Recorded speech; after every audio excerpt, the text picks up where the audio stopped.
अस्सलाम वालेकुम व्यूअर्स।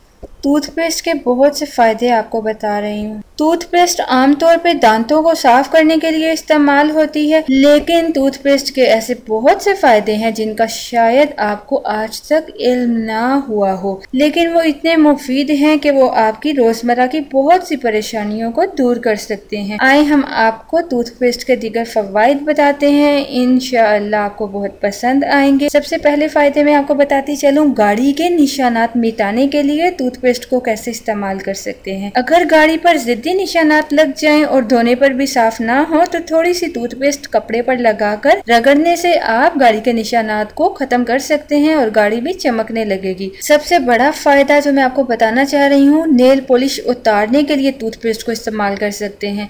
अक्सर लड़कियां नेल पॉलिश उतारने के लिए नेल पॉलिश रिमूवर लगाती हैं, लेकिन अगर आपके पास नेल पॉलिश उतारने के लिए रिमूवर ना हो तो टूथपेस्ट लगाने से भी आप नेल पॉलिश उतार सकती हैं। इसके कोई भी साइड इफेक्ट्स भी नहीं है और आसानी से नेल पॉलिश भी उतर जाएगी। समटाइम ऐसा होता है वक्ती तौर पे आपके पास नेल पॉलिश रिमूवर नहीं होता तो आप टूथपेस्ट को यूज कर सकते हैं। डीवीडी और सीडी के लिए भी आप टूथपेस्ट को इस्तेमाल कर सकते हैं। अगर डीवीडी और सीडी पर निशानात लग जाएं और वो सही तरह से काम ना करे तो टूथपेस्ट की मदद से आप इसे काबिल इस्तेमाल बना सकते हैं।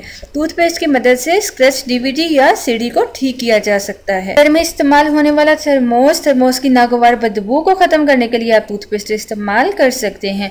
अक्सर पानी के थर्मोस में बू आने लगती है, लेकिन अगर आप इसमें थोड़ी सी टूथपेस्ट डालकर पानी डालें और इसे थोड़ा सा हिलाएं तो बू जाती रहेगी। आप साबुन की बजाय टूथपेस्ट से इसको धो सकते हैं। इन छोटी सी टिप्स को जरूर आजमा कर देखें कि आपको ये कितना फायदा देती हैं। कोई प्रॉब्लम का सामना हो या अगर आपके माइंड में किसी किस्म का कोई क्वेश्चन हो, कोई क्यूरी हो, तो आप हमसे व्हाट्सएप के थ्रू, जो नंबर आपको स्क्रीन पे दिखाया गया है, फेसबुक पेज के थ्रू, गूगल प्लस के थ्रू या आप ट्विटर के जरिए भी हमसे कांटेक्ट कर सकते हैं। और प्लीज़ सब्सक्राइब बटन पे क्लिक करना और वीडियोस को लाइक और शेयर करना बिल्कुल मत भूलिएगा। Thank you.